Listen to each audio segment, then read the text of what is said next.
The following is a presentation of the Eagles Sports Network. So your thoughts on today's game? Yeah, well, first, we talked about Tom Cantrell yesterday at North Georgia. This being his last year at North Georgia before he goes down to Jacksonville, I believe, at a Christian school as an AD. And, he said, well, you could make this my last game. And I'm like, well, my record against you has not been good, so I don't know. And certainly we didn't make it his last game. But, again, I think a credit to Coach Cantrell and the work that he's done at North Georgia. The career he's had. And he's not done coaching by any means. He's just going to be doing it at a different spot. And wherever it is, you're going to be fortunate to have him. But, again, a lot of opportunities we lost. It's tough. It's tough to lose like this late.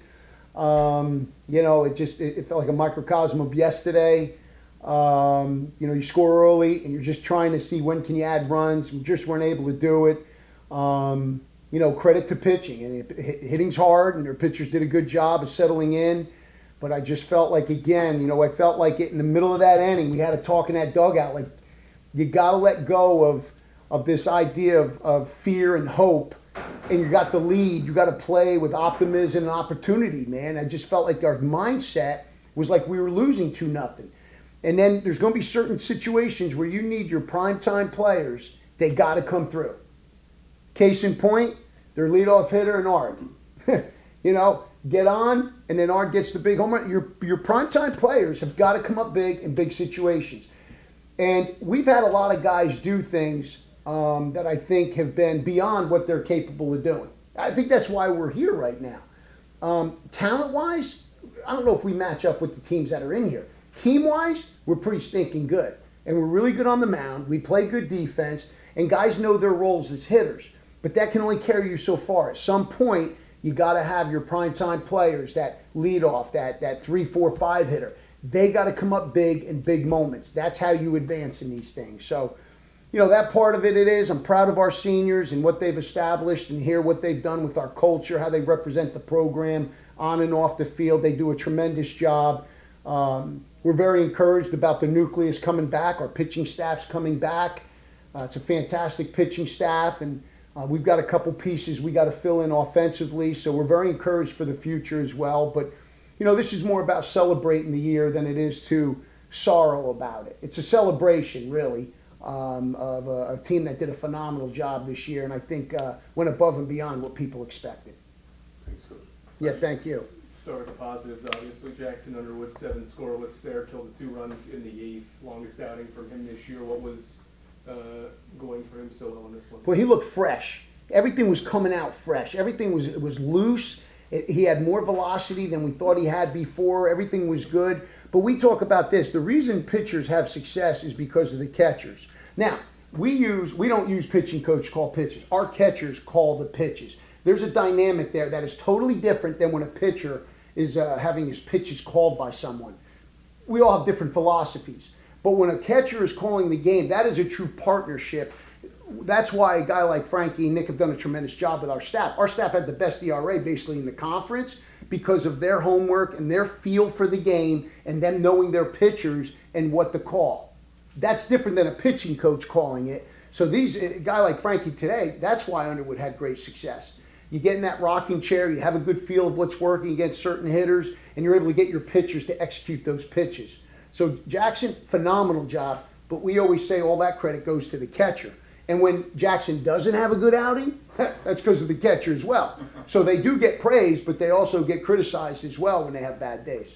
From your perspective, Frankie, calling today's game, break down the philosophy and what worked so well to put your team in position to win.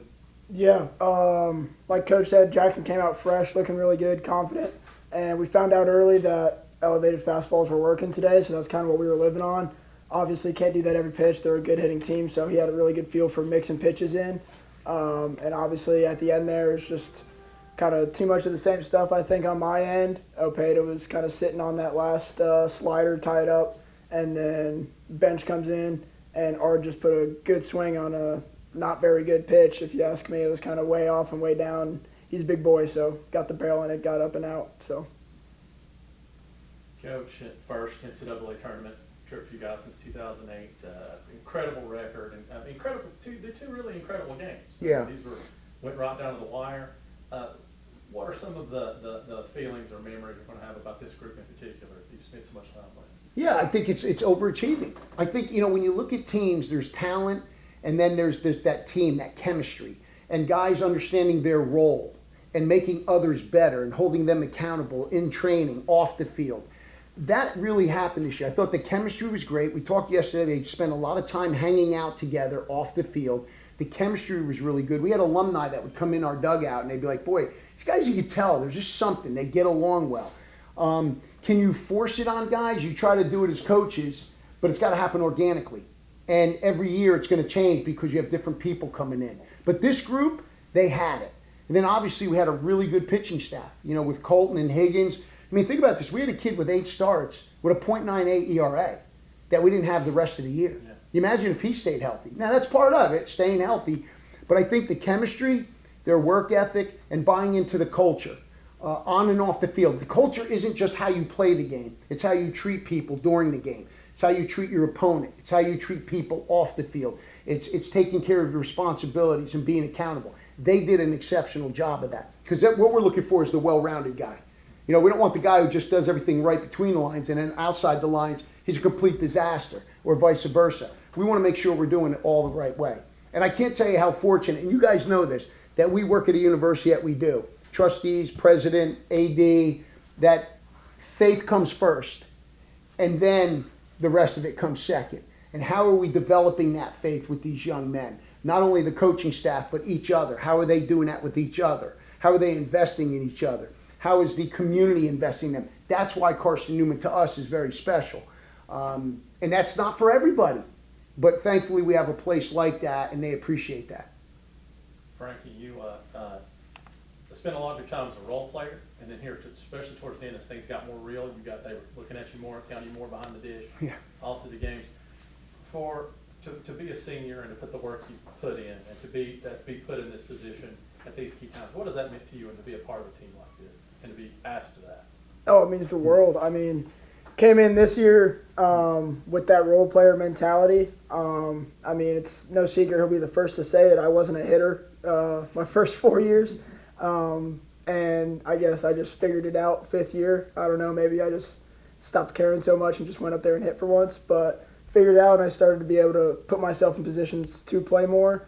And my defense has never been an issue, so me and Nick going back and forth. And if Nick was down, I was luckily up, and it didn't really matter. And if I was down, Nick was still in the lineup as a DH or pinch hitting for me to get those big hits when we needed to. So we just had a really good partnership. And then this, at the end here, we were going with who's best where. Nick's the best hitter out of the two of us, so he DH'd. And I played really good defense, so I was able to catch. And then my bat backs me up just enough to warrant the 8-hole spot. But it means a lot being on a team like this. This is the closest we've been in my 5 years. I love all these guys, and it's going to be a shame to leave them. But I think they've got the right guys returning to learn from what we messed up out there and make a true run at this next year and probably win some more games than we did. Coach, you had a lot of talk about guys coming back from things, and I feel like this crew, you might have a few visits time to time from this group of seniors. Oh yeah. That's what it's all about. I mean, Wesley, we had guys back here today, and the text messaging and the phone calls we've gotten have been absolutely amazing. And we bring them in the dugout. Now the NCAA may not like it, but it's okay. They hung out in the dugout today. You know why? Because they're family, right? You want them in there, and I want our guys to be around them because it is a family. They don't leave here. And it's not just a year. There's some guys who come back, it's been 15, 20 years later. They bring their kids and they hang out in the dugout. Because if we talk about family, it extends beyond when they're here with us. And we want our guys to learn from them, their mistakes and their successes. But we use a lot of people to help train our guys. And it's not Tom Griffin. It's not baseball. We want to use every resource we can to make people the best version of themselves. And so we're just so blessed to have them around. Last one for me, obviously highlighted a young roster. When you reflect back on this, it'll certainly be 2 frustrating losses to end the year, but how do you hope this young team builds on from this experience to play this deep into May? Yeah, well, when you got a guy like Colton Casson, and everyone got a chance to see him throughout this region, and a guy like Ryan Higgins, well, you just saw what Jackson Underwood did. We've seen what some of these other pitchers done. We returned basically our whole pitching staff, and we returned a majority of our hitters.